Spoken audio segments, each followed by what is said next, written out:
الأيام حتى لوننا وشكلنا يعني أنا شبهك تمام وبتجمعنا حاجات حلوة أكيد.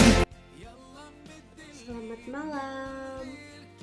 Sebelumnya, perkenalkan saya Laura Helga Prelianta dari nomor urut absen 2 dari kelas 11 asisten keperawatan dan caregiver 2. Pada kesempatan kali ini, saya akan menjelaskan tentang apa sih itu dakwah, tabligh, dan khutbah. Selamat menyaksikan. Tersimpul dari pengertian-pengertian yang saya ketahui, dakwah adalah mengajak orang lain untuk meyakini kebenaran ajaran Islam dan mengamalkan syariat Islam agar tercapai kehidupan yang lebih baik sehingga tercapai kebahagiaan dunia dan akhirat. Orang yang melakukan pekerjaan dakwah disebut dai untuk laki-laki dan daiyah untuk perempuan. Adab berdakwah. Adapun adab berdakwah atau etika yang harus diperhatikan. Yang pertama, dakwah dengan cara hikmah, yaitu ucapan yang jelas, tegas, dan sikap yang bijaksana. 2. Dengan cara mujadalah, yaitu tukar pikiran yang dilakukan secara dinamis. Dan yang ketiga adalah dakwah melalui tauladan yang baik. Tujuan. Adapun tujuan berdakwah yaitu 1. Memberikan semangat kepada manusia agar meningkatkan kualitas amalnya. Yang kedua, merubah jalan hidup dari yang tidak baik menjadi baik. Media dakwah. Contoh media dakwah yang bisa kita gunakan yaitu 1. Media elektronik. Contohnya beragam media sosial, TV, radio, dan internet. Yang kedua adalah media cetak, antara lain buku, jurnal, surat kabar, majalah, dan lain sebagainya. Sasaran atau strategi dakwah. Adapun dakwah secara formal yang menggunakan aturan-aturan sebagai berikut. Yang pertama, pembukaan. Misalnya mengucapkan salam dan membaca sholawat kepada Nabi Muhammad SAW. Yang kedua, isi. Terdiri dari maksud dan tujuan dakwah, sasaran dakwah, dan materi dakwah, dan yang terakhir adalah penutup. Khutbah. Pengertian khutbah. Kata khutbah jika berasal dari kata mutaqabah berarti pembicaraan. Jika berasal dari perkataan al-khatbu berarti perkara besar yang sedang diperbincangkan. Dan khutbah juga bermakna memberi peringatan, pembelajaran, atau nasihat dalam kegiatan ibadah. Sementara, jika ditinjau dari pengertian, istilah khutbah adalah menyampaikan pesan tentang dakwah sesuai dengan perintah Allah SWT. Sementara, jika ditinjau dari pengertian, istilah khutbah adalah menyampaikan pesan tentang takwa sesuai dengan perintah Allah SWT dengan syarat dan tujuan tertentu.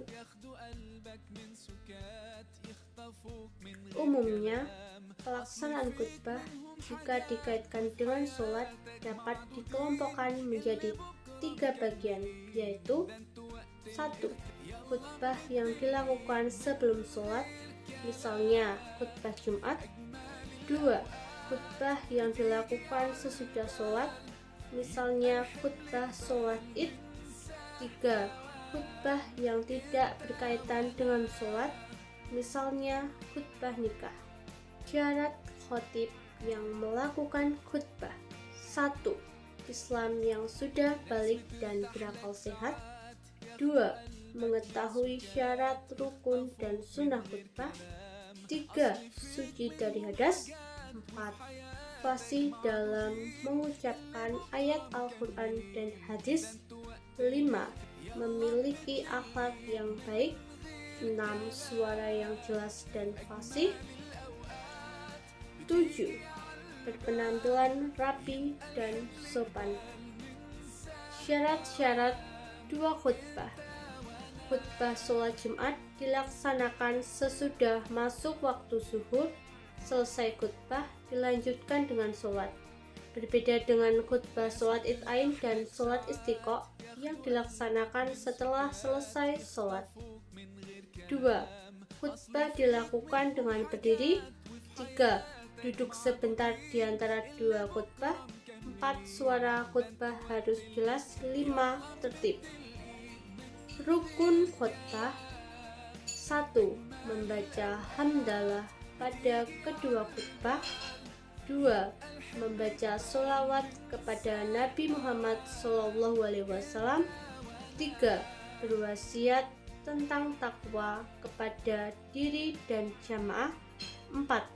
Membaca satu atau beberapa ayat suci Al-Quran pada kedua khutbah. 5. Berdoa kepada khutbah kedua untuk memohon ampunan, kesejahteraan, dan keselamatan bagi kaum muslim dan muslimat baik di dunia maupun di akhirat. Sunnah khutbah. 1. Khatib memberi salam pada awal khutbah dan menghadap kepada arah jamaah.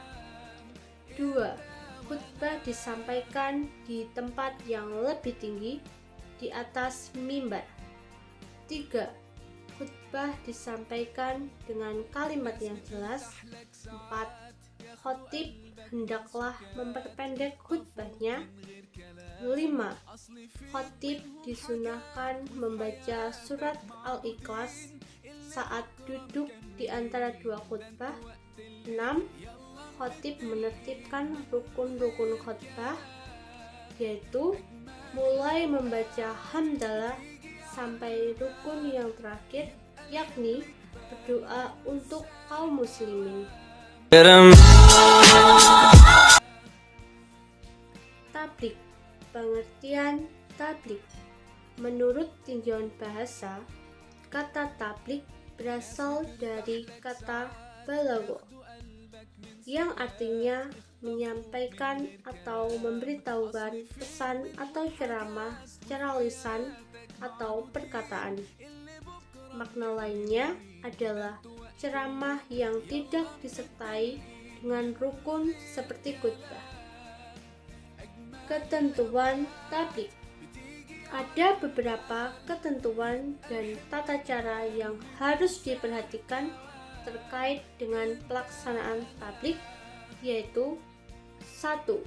Ketentuan tablik dilakukan dengan cara yang sopan, menggunakan bahasa yang mudah dimengerti, mengedepankan musyawarah. Materi tablik yang disampaikan harus mempunyai rujukan yang kuat dan jelas sumbernya, disampaikan dengan penuh keikhlasan, tidak menghasut orang lain untuk bermusuhan. Jadi kesimpulannya yaitu dakwah berarti memanggil dan menyeru, tablik berarti menyampaikan, dan khutbah adalah pidato atau meminang. Ketiganya memiliki kesamaan sebagai cara maupun aktivitas untuk menyebarkan ajaran agama Islam. Terima kasih penjelasan yang sudah saya sampaikan, dan mohon maaf bila masih ada perkataan ataupun kata-kata yang kurang jelas dan belum bisa dipahami. Dan semoga saya diberi nilai yang memuaskan, karena di sini saya juga sudah membuat tugas dengan semaksimal mungkin. Terima kasih.